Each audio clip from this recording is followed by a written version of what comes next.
Well, I'm Roby Price, and welcome to my workshop. For these series of episodes, we have a nightstand build. Not one, but two. And we're doing it in a style that we've done before. It's arts and crafts. That's what Valerie likes. So that's what she's going to get. We're also going to use a fuming technique that we've used before. Construction techniques, they're going to be a little different. Especially when we focus on certain aspects, we're going to go into some real detail, and I think you'll find that interesting. So come on inside, let me show you what we got going on.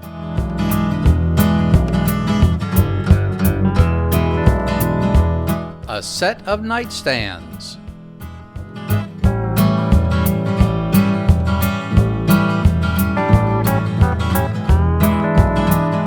Milling lumber.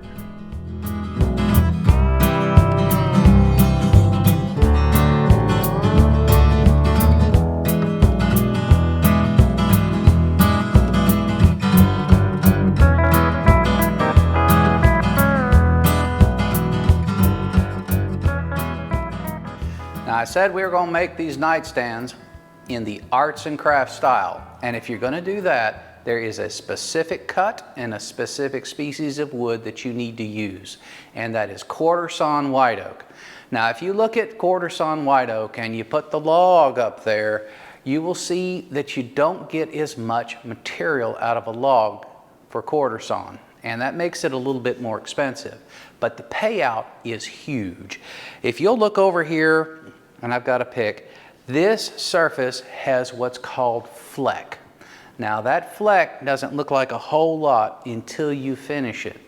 The fleck part does not accept finish very well. The rest of the wood does. So you get a striping effect where you've got highly figured woods, and that is it's just beautiful. As a matter of fact, it used to be called tiger oak because you could see the stripes moving through it a lot like tiger stripes. So this is the wood that we're going to use and the species. We're also going to fume this. And the fuming, we've done this before. You use an ammonia and you induce a dark color into the wood.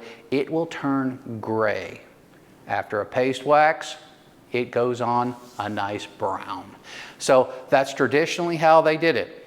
So I've got a number of boards here, not nearly enough to do our project, but I wanted to point out that I've got certain sections here that I would call money parts. Now you want to put the money parts where you can see them, like the top, like the front faces, like the bottom shelf that you're looking down on. Those are the things that people see. The back of this nightstand, well, we're going to use plain sawn for that. So we will pick and choose where we want our pieces to be quarter sawn and where we can use them as white oak plain sawn. And that's perfectly acceptable. That's how Gustav Stickley did it originally. So with these right here, I will tell you now that on the back wall over there, I have a lot of timber that have no faces planed. You can't see anything on them. And I need to get those milled up so I can start figuring out which pieces I can cut up for the show surfaces and which ones can go to the back. So give me a little while and we'll get some boards milled up. This might seem like a strange cutting technique, but actually this is the way you're supposed to cut undimensioned lumber on a crosscut saw. Undimensioned lumber has a lot of built-in stress, and it's not uniform on the surface. If the board moves on the table, or if the board closes back up over the blade after a partial cut, you can get a kickback. Although this seems strange, what's really happening is the cut is being gone over multiple times, making it wide enough such that the blade can move freely through the wood, and you don't get a kickback. This is just a safety precaution. Remember, this is undimensioned lumber, and what you see in front of you there, the graphic, could be a profile of what we're dealing with. Well, we're starting off with nothing square, much less straight. The jointer will help us with that. I have turned the graphic on its edge, and now I'm going to add the fence and the cutter in place. You'll see the little edge right there is cut off, and that gives us our first straight edge. Now that we have one edge straight, we can get the other side parallel using the table saw. Back to the graphic. I've put it on the table saw and you can see the blade right there. We go ahead and cut off the edge, and now we have two sides that are kind of parallel. Although these two edges are parallel, you really can't guarantee that the edge of the lumber as it butts up against the fence is parallel with the fence. That's just not there yet. Now it's back to the jointer. We need to face plane all these boards to get a flat face. I've put the graphic back up here to illustrate the flattening of the face. Now, the edge that is against the fence is not necessarily square with the fence, nor is it square with the now flattened face. That will come later. The flat face from the jointer, I can get a flat and parallel face on the other side with the planer. With the flat face, the planer can do its job. We will have two flat faces and they will be parallel. You might think you're done here, but you're not. These two edges are not perpendicular to your faces. We still have another couple of steps here. Yes, I said it. These edges right here are not perpendicular to our parallel faces. We're just not there yet. But that's not even the most important thing. These two parallel faces, these two flat parallel faces, are not going to be flat for much longer. We have taken off a lot of material, and two things have been released. One is the internal stresses that were inside this board. When we took off that top layer of material, they all changed. Second, the moisture content in the core of the board that remains is now being exposed to the atmosphere, and it's going to start drying out. Both of these things are going to cause this board to move. It'll either move this direction or this direction or this direction. Whichever direction it moves, you're going to have to repeat a lot of this process all over again to achieve flat and stable stock. Let me show you an example. This is a board that has been face jointed and planed a couple of days earlier. And it's not flat, and you can tell it. That side doesn't move at all. But the other side, look at this. At least you know what side to start with. You always face joint the bow. So mark it up and face joint it again and then follow up at the planer. Back to these edges. Why did we even bother putting straight edges on these? Well, one of the reasons is if I'm going to be cutting down the middle of this board on the table saw, I have to have a straight edge to butt up against the fence. And that's just a necessity. Second, I can't face joint this whole board on this particular jointer. I can't go to this step first. This board's too wide. It's just not going to happen. So if I've got a board like this and I'm looking at how to use it best, I'm looking at this board and I've got a piece here and a piece here and then a piece all the way down here. Once I get my first two straight edges on this, I'm already starting to dimension this lumber up to get the most out of my material. Lastly, if I did have a 12 or 16-inch bed jointer, would I joint this board anyway? And with this depression right here, I would tell you no.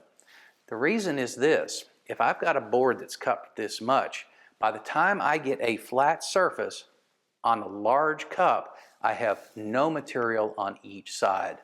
What I will do is I'll take this board and I'll cut it down the middle. I'll face joint both sides and then I'll plane them. I'll join the board back together again. And most people won't even notice that there's a cut in the middle if your joint is that good and you preserve the grain pattern.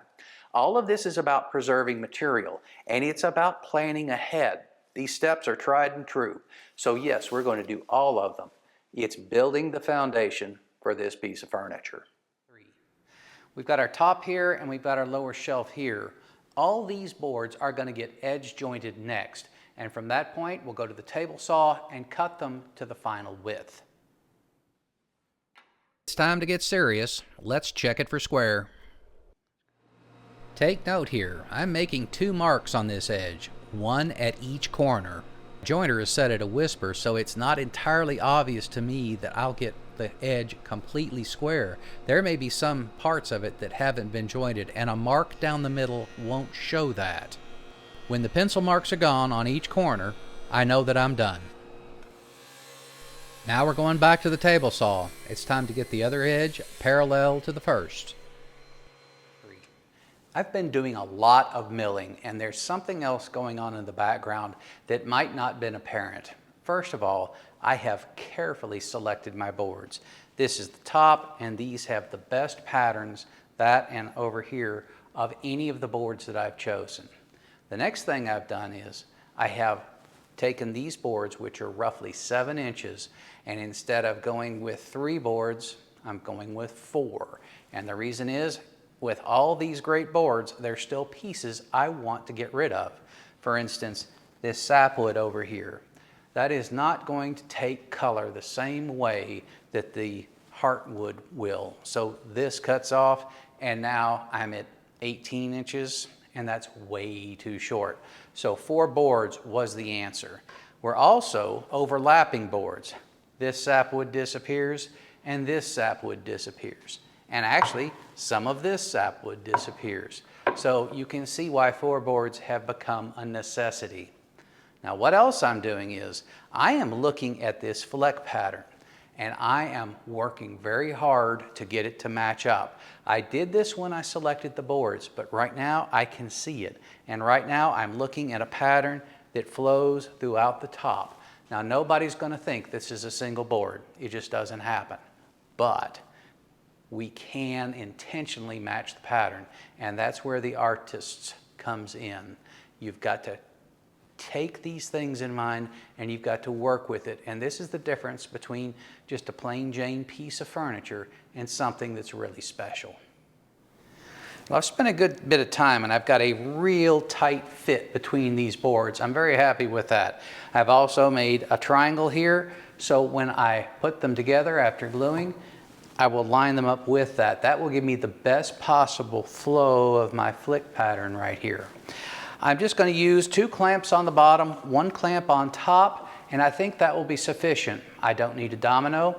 This is a tabletop. The underside is supporting it. It's not the other way around. So there won't be a huge amount of stress on these joints. Additionally, the glue is stronger than the joints are. Now, I've got a little bit of a whopper jawed edge here, and that's not a bad deal because I've got another 1/2 inch on my narrowest board to cut off after the fact. I have taken the time and I have jointed these boards front, back, front, back. That way any error in the jointer when I edge jointed these are canceled out.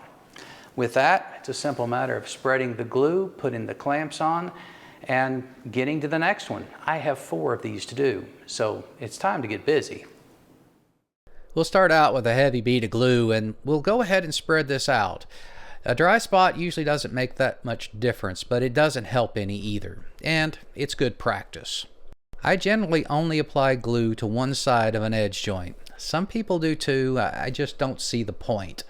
This is not a large glue up, and I think 3 clamps will be fine. And to be truthful, I always use an odd number of clamps.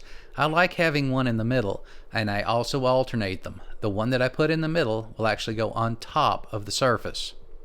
I have not taken time to protect my wood against tannin staining. These rails are chrome, and I have never had a problem with tannin staining on this particular type of a clamp. On black iron pipe clamps, I get it all the time. So if you use those, make sure that you have tape on top of your rails in order to protect yourself against this. If I put the heavy squeeze on these boards before I put these clamps on the edges, they might wander a little bit. This is where a domino or a biscuit would really help. It would keep that movement from happening. But these clamps will do every bit the same job. Now we can get that final clamp in the middle and put the heavy squeeze on it.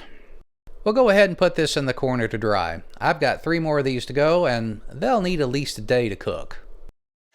Well, I broke this one out of the clamps, and I'm glad I did. I wanted to get a look at it, and I'm happy with what I see. These joints are incredibly tight, and the time I used to match up the grain patterns has paid off. This is going to be a beautiful tabletop. Now, I think we're going to call it here, and we're going to call it for a couple of reasons. One, We've been paying attention to techniques used to mill up lumber, not necessarily rough cut stock, but just any lumber. The objectives are to get it square and stable. And for that, I think we've met our goal.